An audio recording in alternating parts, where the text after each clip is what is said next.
राम भाई सभी भाइयों को। आप सभी का स्वागत है आपके अपने YouTube चैनल ज्ञान प्रदान में। दोस्तों, आज मैं आपके लिए एक और नई इन्फॉर्मेशन लेके आया हूँ। बड़ी ही बेहतरीन इन्फॉर्मेशन है जो कि आपको एक और जॉब का अवसर प्रदान करती है। मैं बात करने जा रहा हूँ यूको बैंक। यूको बैंक में नई वैकेंसी निकल के आई है जिसका नाम है LBO 2025, यानी कि LBO मीन्स होता है यहाँ पर local bank officer. Local bank officer मतलब आप कह सकते हो कि एज ए क्लर्क का इसका काम होता है।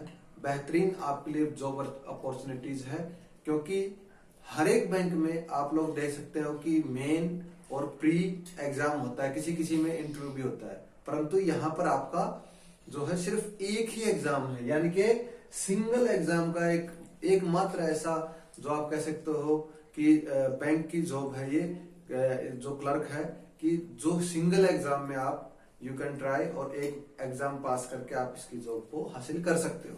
तो दोस्तों, इसका जो सबसे पहले मैं आपको बताना चाहता हूं, जो इसकी जो ऑनलाइन फॉर्म है वो ऑलरेडी निकल चुके हैं और इसकी जो लास्ट डेट है वो क्या होगी वो मैं आपको अभी बता रहा हूं। जो इसके फॉर्म है वो ऑलरेडी 16 जनवरी 2025 से ऑलरेडी फॉर्म निकल चुके हैं।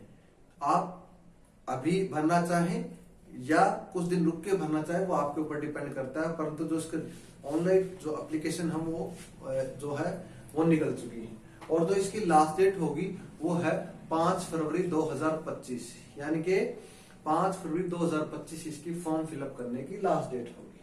अब मैं आपको इसका बताने जा रहा हूं एज क्राइटेरिया, कि एज क्राइटेरिया इसमें क्या मांगा गया है, कितनी एज इसमें मांगी गई है। तो जो इसमें एज है वो जर्नल के लिए 20 से लेके 30 साल तक आपकी इसमें एज क्राइटेरिया मांगा गया है। वैसे आप देख सकते हैं कि मैक्सिमम बैंक्स में 20 से लेके आपका 28 साल तक आपके इसमें एज मांगते हैं, परंतु इसमें 20 से लेके 30 साल तक इसमें एज मांगते हैं। परंतु इसमें जो SC/BC है, SC है, BC है, ST है, उनको 5 साल का जो आपको वो मिलता है। SC को 5 साल का और जो है ST को आपका 3 साल का इसमें जो है छूट मिलती है एज में।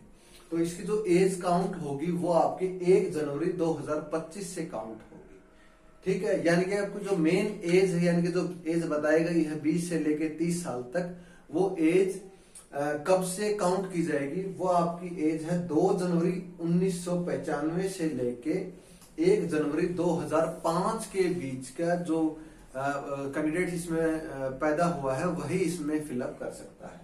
अब आ जाती है बात क्वालिफिकेशन की।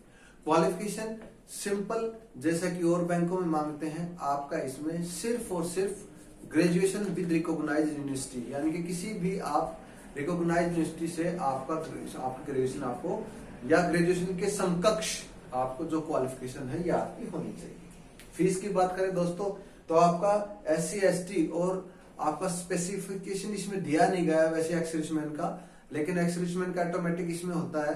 किसी भी जॉब की वैकेंसी होती है उसमें आपका जो है 10% वैकेंसी होती है। इसी प्रकार इसमें आपका 175 रुपए SC ST के लिए दिया गया है।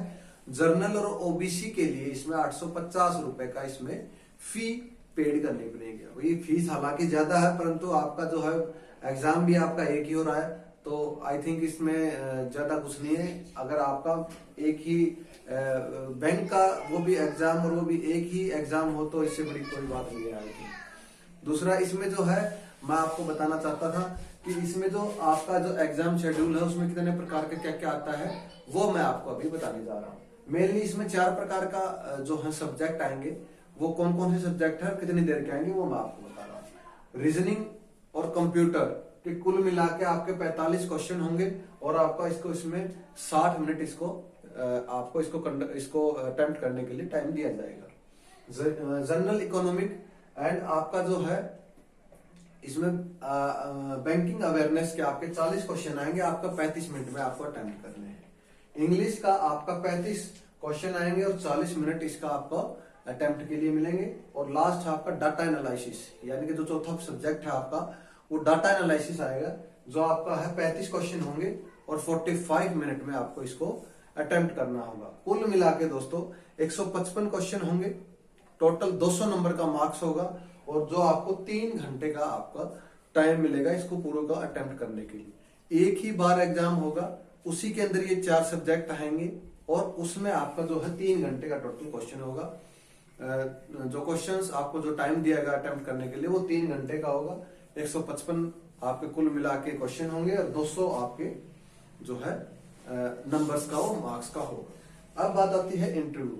जो इसमें जो कैंडिडेट इसमें पास होंगे, क्योंकि जो इसकी मार्क्स है वो आपका जो सिलेक्ट किए जाएंगे वो ऑल इंडिया बेस के ऊपर है।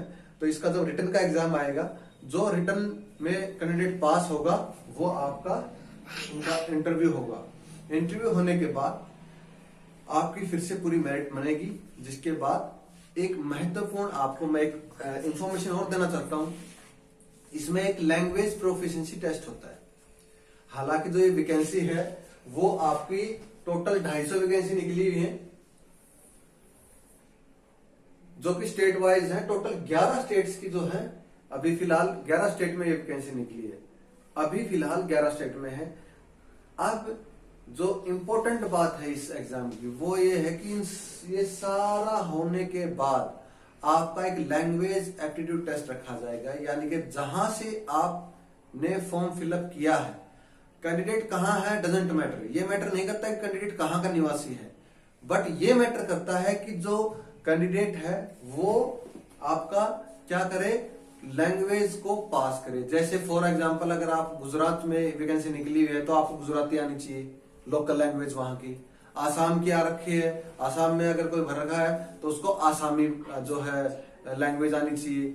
नेपाल का है कोई, उसको नेपाली आना चाहिए। इस टाइप के क्या है कि वहां जहां जहां ये वैकेंसी है, या मैं आपको अपने उसमें अपना डिस्क्रिप्शन जो बॉक्स है उसमें मैं अपना इसका शॉर्ट स्क्रीन डाल दूंगा पीडीएफ की, अगर आपको होगे तो उसमें आप देख सकते हैं कि कौन कौन सी स्टेट में इसकी जो है 11 वैकेंसी 11 स्टेट में निकली हुई है। तो वो जो 11 स्टेट हैं उनकी लोकल लैंग्वेज, उन 11 में से जहां से आप फॉर्म भर रहे हो उनमें से आपको किसी एक लैंग्वेज की आपको जो क्या आनी चाहिए, उनको लोकल लैंग्वेज की आपको ज्ञान होना चाहिए। अदरवाइज आप फॉर्म नहीं भर सक पाएंगे, क्योंकि यहाँ पे जो है लैंग्वेज प्रोफिशिएंसी टेस्ट करना अनिवार्य है। वहां की लैंग्वेज अगर, क्योंकि वहां से लोगों से आप इंटरेक्ट कैसे करोगे अगर आप लोकल लैंग्वेज अगर नहीं जान पाओगे तो इंटरेक्ट नहीं कर पाओगे। तो ये है सैलरी दोस्तों, बहुत ही अच्छी सैलरी है। यहाँ पर सैलरी आपका 85,000 जो है इसके अंदर सैलरी है। तो दोस्तों आपको आज की इंफॉर्मेशन कैसी लगी? आपको अगर किसी प्रकार की कोई भी इसमें आपको कुछ पूछना है तो आप मेरे से मैसेज के थ्रू पूछ सकते हैं। बाकी दोस्तों आपके अपने चैनल ज्ञान प्रदान को इसी प्रकार लाइक, सब्सक्राइब और कमेंट करते रहिए, सब्सक्राइब करते रहिए, जिससे मैं और भी अच्छी अच्छी इंफॉर्मेशन आपके लिए लेके आऊं।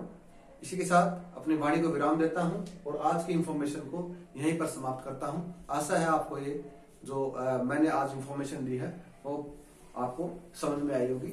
धन्यवाद। जय हिंद।